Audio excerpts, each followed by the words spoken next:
and Japanese Foreign Minister Fumio Kishida. The Secretary and his counterparts, so this will be a trilateral meeting. Secretary and his counterparts will focus on our joint response to North Korea. At 10 a.m., as I noted, he will chair the Security Council ministerial session on the DPRK. Secretary and foreign ministers will discuss strengthening international resolve and actions to counter the threats that North Korea poses to international peace and security through its nuclear weapons, ballistic missiles, and other weapons of mass destruction. Following the Security Council session, the Secretary will host a lunch for the foreign ministers, members of the Security Council, and the Foreign Minister of the Republic of Korea. Now, Secretary Tillerson will meet with Foreign Minister Wang Yi of China on the margins of the UNSC special ministerial session, and that will also be focused on addressing North Korea's continued threat to the region and other issues of bilateral and regional importance. Secretary will also discuss China's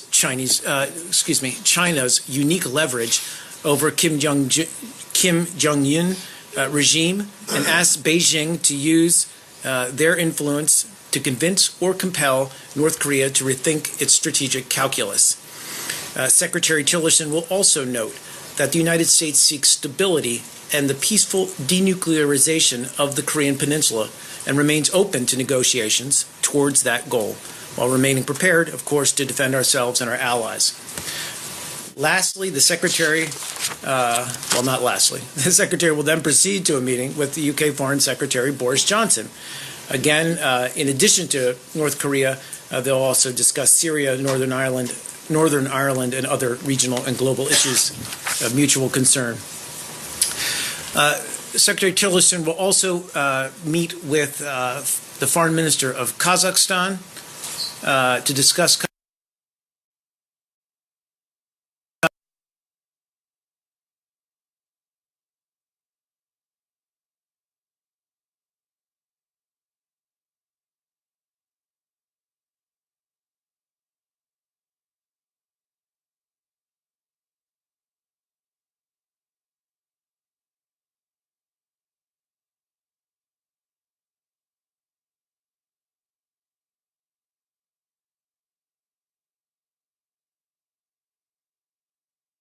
North Korea Freedom Week is an annual event held to promote the freedom, human rights, and dignity of the North Korean people. And it's organized by the North Korea Freedom Coalition, which is a nonpartisan coalition of NGOs and religious groups, and features events in D.C. highlighting the work of defector-led organizations and other NGOs working to shine a light on the situation of human rights in North Korea. For more than 60 years, the North Korean regime has reigned with tyranny, and its human rights record is, quite frankly, among the worst in the world. The North Korean regime denies nearly all the universal freedoms, including freedom of speech, press, religions, freedom of assembly and association, and systematically commits violations that include summary executions, torture, arbitrary detention, rape and sexual violence, forced abortions, and forced infanticide.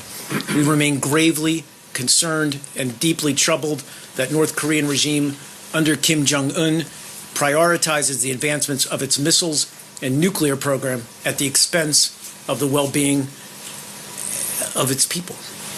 And so to commemorate this day, the United States reaffirms our commitment to the North Korean people. We're going to continue to press for accountability for those responsible for the ongoing gross human rights violations that are taking place there.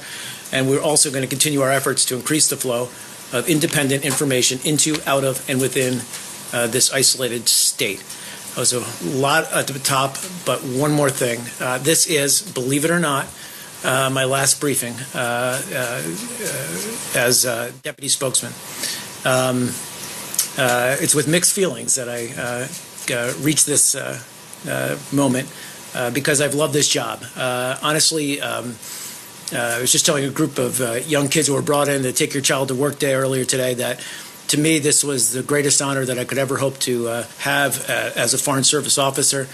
I came out of journalism school into this gig, and I always thought this would be one of the greatest jobs to have within the Foreign Service. And I've enjoyed working with all of you over the years, through good times and bad times, and some really tough days at the podium.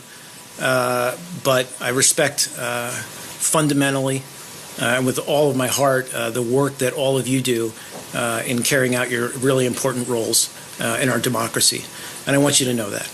I'm also very, very happy that I can pass the baton, the spokesperson baton, there is one, in fact, no, over to such a capable person as Heather Nauert, who's getting up to speed on all of these issues, but will be taking the podium and carrying on the daily press briefings and acting as the department spokesperson going forward. So anyway, just appreciate all the support that you've given me over the years.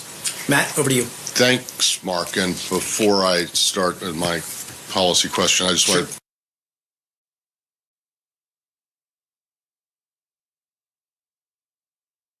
to note the lack of children in the room today on the take your kids to work day, and recall how many years ago it was when you were sitting there. I told that story actually with a bunch of kids in the audience, and one of the main topics of the day being the antics or / behavior of some Secret Service agents in Colombia, and how delicately we danced around that topic. Indeed, as we are doing right now. But that story also, I mean, it brings to mind the fact that you have served in this position in PA or as a spokesman on and off for many years, and I think on behalf of the press corps, I want to thank you for those years of service, particularly since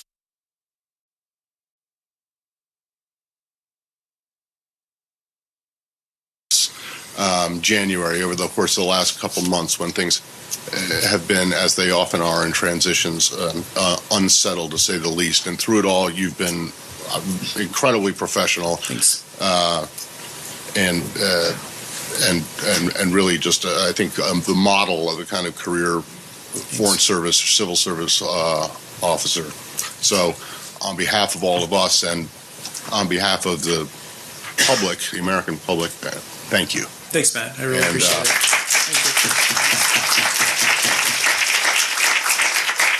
Good luck. Thanks. And I am sure you'll enjoy not having to be I'll miss it. attacked in a couple weeks with questions for. Thank you. Yeah. I want to thank you, especially, I've known you for many, many years.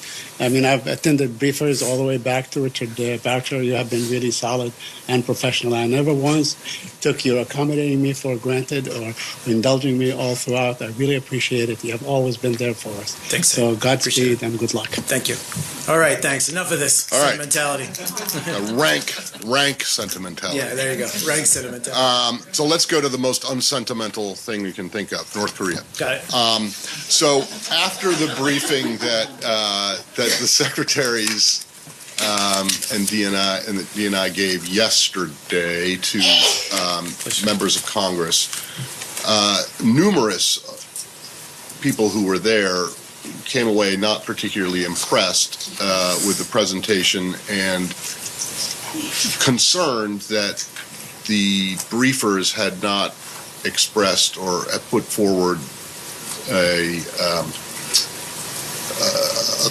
new strategy, a coherent policy for dealing with it. Can you explain, maybe in more detail than you have before, how exactly this administration's policy is different than the previous one, other than just that you're attaching a new priority to it? Well, so you're talking about the closed door briefing. I mean, and starting with that, I think it's an important point to make is that, essentially the entire government, U.S. government came together yesterday to talk about North Korea and the urgency of the situation there. And that speaks volumes about the focus of this new administration. I have to start with the fact that there's an urgency here that there wasn't before. And I know I've said that before, and that's not new, but the fact that, and Secretary Tillerson has spoken about this, the fact that, North Korea is carrying out tests that are clearly indicating its efforts to develop a ballistic missile technology that reaches potentially the U.S. territory. That's a game changer. Okay, but that's on their side. I understand. I think in terms of, but I wanted to frame it by saying that there is, I think, a new focus on the threat that North Korea poses. But I also think that this administration, certainly the secretary, are looking at ways that we can apply increased pressure, and that this is a global effort this time. That's always been not the sense or not the case in the past.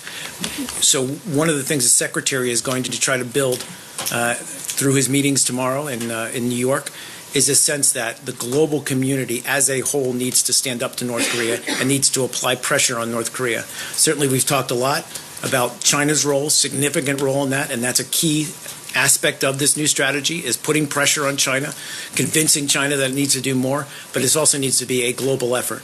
And we saw this, frankly, with respect to putting pressure on Iran, so it would come to the table about its nuclear program.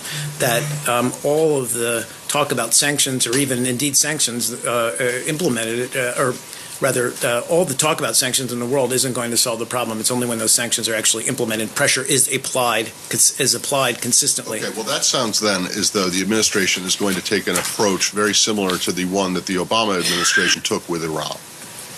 In terms of sanctions, in terms of secondary sanctions, building them up. This administration has come out and said it thinks that the result of that pressure and the negotiations that followed failed. The result being the nuclear deal. So I'm not quite sure. This administration is proposing to do something similar to what the last one did with Iran, but this in terms of North Korea, Well, my comparison to Iran was simply to make the case that it took a very significant effort and a unified effort to put the pressure necessary. And that's what I'm talking about with respect to North Korea, that this administration wants to make this a global effort and really apply global pressure on North Korea. And we talked about the ways that can be done, and that's the pressure points are economic, diplomatic, and military, and that's going to, and they're looking at all of those. They're looking at implementing fully the sanctions that are in place, but also possibly new sanctions, and there are ways to approach that as well. Sure. So the idea of this strategy, whether or not it's new or not, I guess is arguable, but the idea is to bring them, to force them, to push them to come back to the negotiating table for a diplomatic resolution. Exactly. Look, and this administration is going to handle those negotiations, if and when they happen, in a way that is markedly different than the last administration handled the Iran deal negotiations. Well, look, what we want to see with North Korea is, of course, I don't want to, we're not even anywhere near them coming back to the negotiating table. Right. But you're absolutely right in the sense that we want a peaceful outcome here. What we want is a peaceful denuclearization of the Korean Peninsula. That's the goal here. There's nothing, all the talk about, regime change, all of that. Right. That's not on the table here. All right, I really would stop after sure. this. So the Iran model is for the sanctions and not for the all I'm doing is using that as a comparison of a way to apply comprehensive pressure. Yeah, okay, thanks. Please. I'll get to you, Michelle. Yeah, just what do you expect? Sure, you've been giving the same message to China day after day, week after week. What do you expect the message tomorrow is going to be in the bilateral with Wang Yi? Well, I think that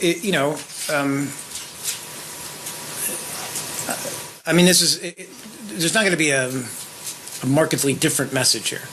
We've been working from literally almost day one with the Chinese, making clear to them our concerns about North Korea and the fact that we need to see them do more. And we talked about this yesterday, not in the coming years, we need to see concrete action taken over the course of the short term, because this threat is only increasing. And so we've already had productive discussions with China about possible steps and applying pressure, and those are going to continue tomorrow. But, I think, and we talked a little bit about the optics yesterday, but tomorrow is going to send a clear message to North Korea that its behavior, its actions are only isolating it further and further from the rest of the world. Are you going to be outlining a strategy for possible next measures that the U.S. could seek from the Security Council? I think that's always going to be a part of, yes, I would say that, I can't predict that anything concrete will come out of tomorrow's session, but of course they'll be talking about possible next steps. And can I just also say, I was going to start, I'm sorry to see you go. Thanks. From Reuters, Very sweet. we have always enjoyed dealing with you, and thank you for taking us seriously. And most importantly, thought that you acted very honorably, in the last few months. And Thank you. Thank you very I much. appreciate it. Thank you so much. I have one logistical thing. Art, since you guys, this might be a question better I asked it up in New York though. Yep. Since you guys are the president of the Security Council, have you invited the North Korean ambassador to this meeting tomorrow? I do not know the answer to that. It's a Security Council meeting. But normally when the Security Council meeting is Yeah, about a particular country that's not on the council, do not their believe so. person is allowed to. I do not Or believe is that's the invited. case. It's a fair question. I'll take it. Thanks. Please, Michelle. The Obama administration had this exact same message to China over the last at least year and a half after various tests and provocations. So where do you think the difference is in China not over this amount of time seeing the urgency in quite the same way as the United States? Is it just trade-based? Or what do you think they're waiting for? Are they waiting for another nuclear test? Are they waiting for some bigger provocation? Or do they think that North Korea might move toward diplomacy? Can you kind of explain Sure. how the administration sees China's view? Sure. Well, what we've said all along is that China, obviously, as a neighbor of North Korea, has a unique relationship with North Korea, and frankly, has tremendous